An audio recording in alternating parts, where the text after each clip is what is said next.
Great. So the AI cat is out of the bag.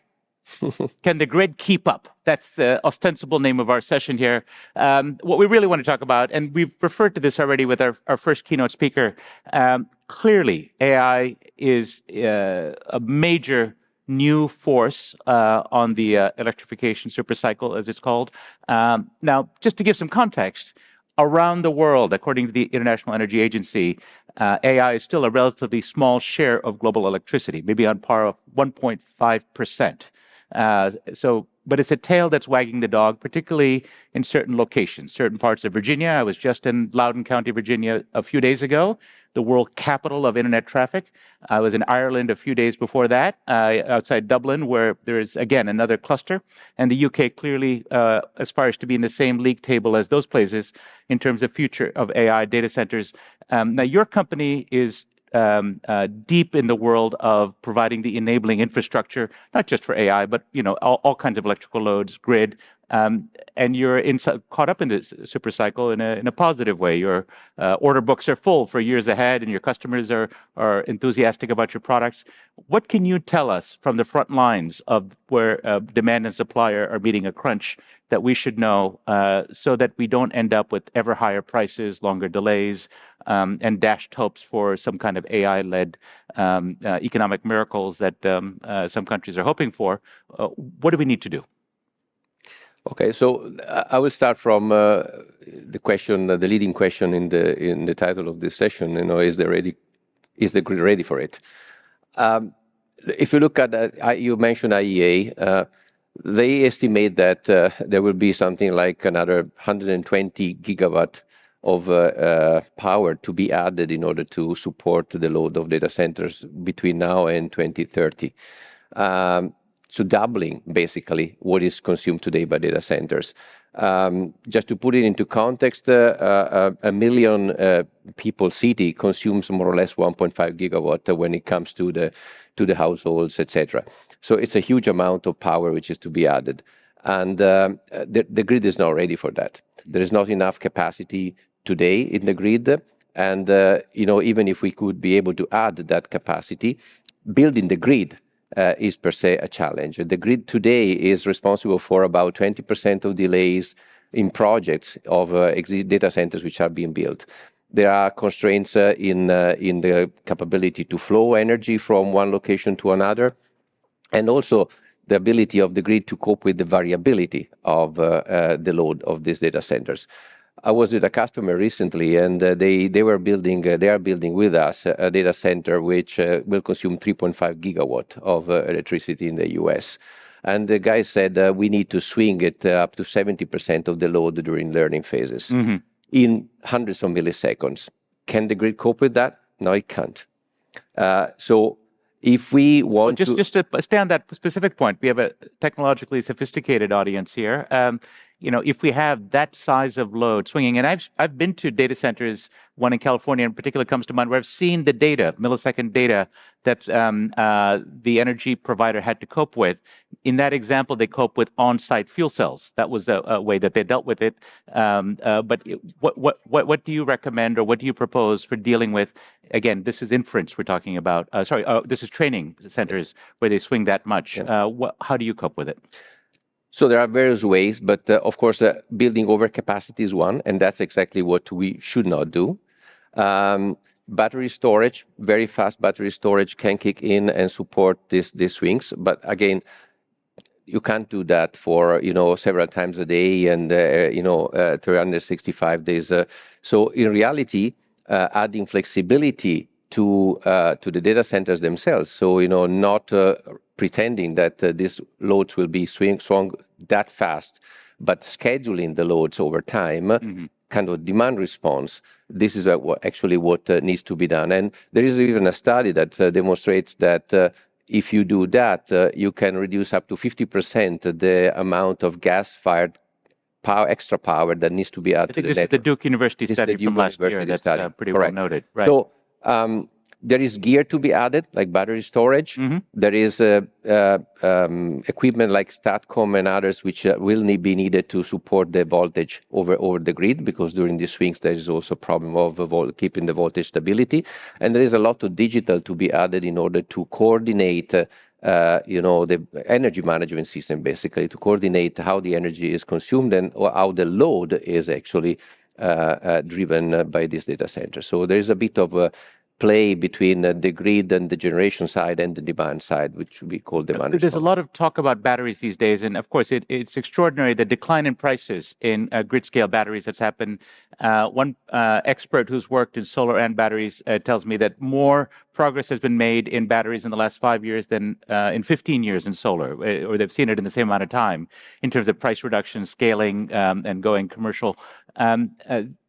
Do you believe the role that batteries can play, and how are you working with battery providers in integrating them into your grid offerings to your customers? I think batteries is one of the several things that will be able to add flexibility to the grid. I think Chris was talking about flexibility. Flexibility is both making loads be more flexible, and it is also keeping the grid flexible. Batteries is one means, so they can cope with the imbalance of energy which is consumed and which is produced particularly by renewables, which you cannot schedule. So the prices are reduced of the batteries, but even more so, the technology is really advancing fast in terms of integrating, so giving more energy density, being able to put more energy into same footprint. And what we are working with a number of system integrators and battery suppliers. We are provider of power electronics to drive these batteries. And I think what we're trying to add on top is power electronics per se are powerful means, but the digital on top is what drives the intelligence of the overall battery and the way it is managed in the grid. Let me make an example. We just completed the commissioning of a battery, which you can find it on the internet. It's called Varata, is in near Sydney. Is an 850 megawatt battery, which is able to kick in about 20 milliseconds the whole power to sustain the grid stability in the Sydney area in case of trip of a major power plant in the area. So that kind of it's not just about the sheer power of the battery, it's the way you drive the whole thing and keep the lifetime of the battery, which requires a lot of controls and digitals. And is it fair to say one of the lessons, there are several lessons, but one of the lessons from the Iberian blackout, which was incorrectly attributed to penetration of renewables alone, is actually that there was an absence of not only batteries, but the control systems and the response for voltage correction in that marketplace. When we compare it to the UK or Texas, which had much greater penetration of batteries and the control electronics to allow them to respond more quickly, that was lacking in Spain, and that was one of the causal factors. But certainly, if there were more grid-forming converters and inverters, that grid would have been sustained the disturbance. But the second thing is, if there was more monitoring, and there are means today to understand what's happening and the dynamics of oscillations into the grid. If there was more monitoring of that grid, it would have been possible as well to detect what was happening and take the right decisions. Unfortunately, there was a chain of I want to encourage our audience to ask some questions. I see the screen up here for Slido, so do put your questions. If anyone's highly motivated, you can wave your arms around. We'll get some microphone runners. I'm sure we have colleagues in the back who can help us do that. But in the meanwhile, while you get your thoughts together, I want to press on one question because, a way of thinking about the grid. What I find around the world is there's too much of build, baby, build, drill, baby, drill, supply orientation generally when it comes to energy. And the grid is no exception. The idea that we must simply build a bigger grid. What I believe is that the grid everywhere in the world is typically built for 20 hours a year of peak capacity, and much of the time is actually fallow, the transmission and distribution systems. Now, you're in the business of making and selling grid equipment, so I understand why you want to do it. And to be fair, the grids in Europe and America are quite old. In France, over 40 years. There's a lot of things that do need replacing and upgrading. But is it also conceivable, even as a guy who's in the business of selling these equipments and therefore may have an axe to grind here, to say that actually the flexibility that's been highlighted both by you and our first speaker, of time shifting, of smart electronics, and ultimately maybe even some of the novel technologies, grid enhancing technologies they're called GETs, which is a new generation of approaches, superconducting cables and other technologies that do not require wholesale laying of new transmission wires or new distribution wires, that there is another way to think about this that's smarter, cheaper, faster, maybe not even needing to go through some of the NIMBY or bananas problems. Tell me I'm on the wrong track here, or you think there's something to what I'm saying? No, you're absolutely right. First of all, we might not even have enough transformers to sell. Even if there is demand, we are investing in increasing capacity. Somebody speaks about 200,000 transformers needed in Europe yearly for the next few years to just make what we need to do in terms of capacity expansion. So, but there are other ways, of course, to achieve, and there is a lot of headroom in the grid in reality. But the point is, first of all, you need to understand better what's happening in the grid. So more monitoring, more IoT, more. There are a number of things that you can do. For instance, monitoring the asset performance and understanding if a transformer can be loaded at a certain point in time and how much headroom is in the transformer that you can load it more. Similarly for the power lines.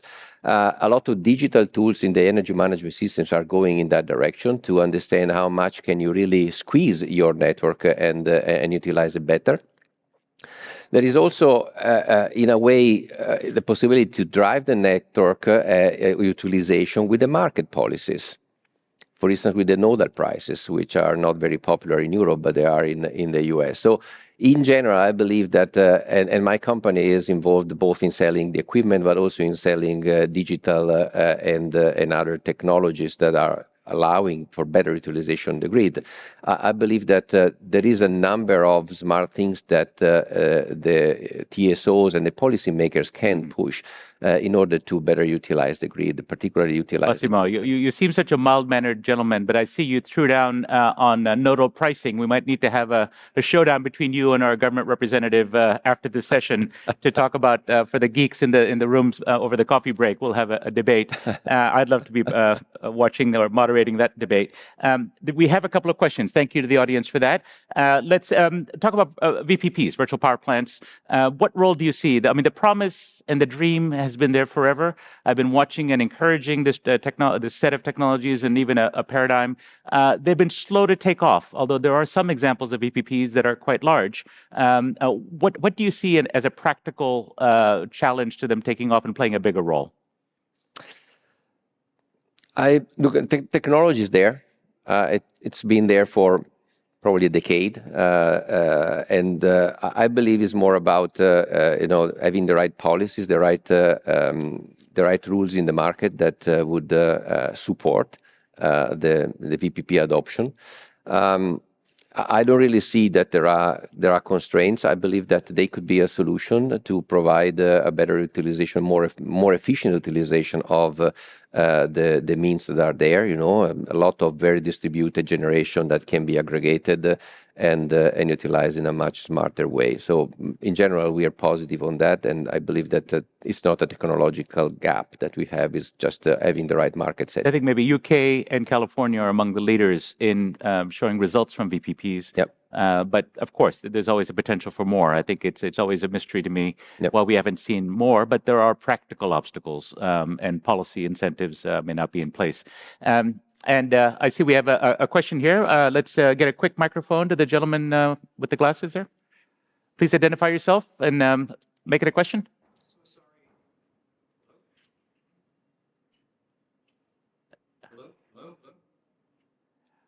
Speak up and I'll repeat the question. There we go. There we go. I'm so sorry that I'm the gentleman with the glasses now. Thanks. Julio Friedman, Chief Scientist at Carbon Direct. Question for Massimo. The Scope 3 emissions associated with these projects are enormous. Hitachi brings a lot of these things to light, in particular the Scope 3 associated with the IT equipment, with broadband, with memory, with all these things. How do you think about this in your own, and do you believe that Scope 3 is useful as a way to measure these things? That's an interesting question. Look, generally, the emissions associated to this project are enormous, not just Scope 3. I think that from an Hitachi standpoint, we try to go through the whole chain and with our own sub-suppliers, try to ensure that everybody does his own piece. Is it sustainable? I think that the question is not about Scope 3 only, it's about the overall system and how much of this we can do without impacting too much sustainability. I'm a lot more concerned about the Scope 1, which is not not solved yet. And from my point of view, what I see is we should first of all solve the problem of how to utilize the energy and that is needed to feed these plants before actually the Scope 3. But Scope 3 is definitely an important topic. And we'll dig more into Scope 3 later in the day and over the next couple of days for those of you who are going to stay with us. It obviously merits a much deeper discussion. We are well beyond time. I see the red lights flashing here and my colleague chomping at the bit. I think we're going to, as in the best of cases, leave the audience wanting more. You've done a great job, Massimo, of teeing up the issues. Please give him a nice round of applause. Thank you for being a good sport.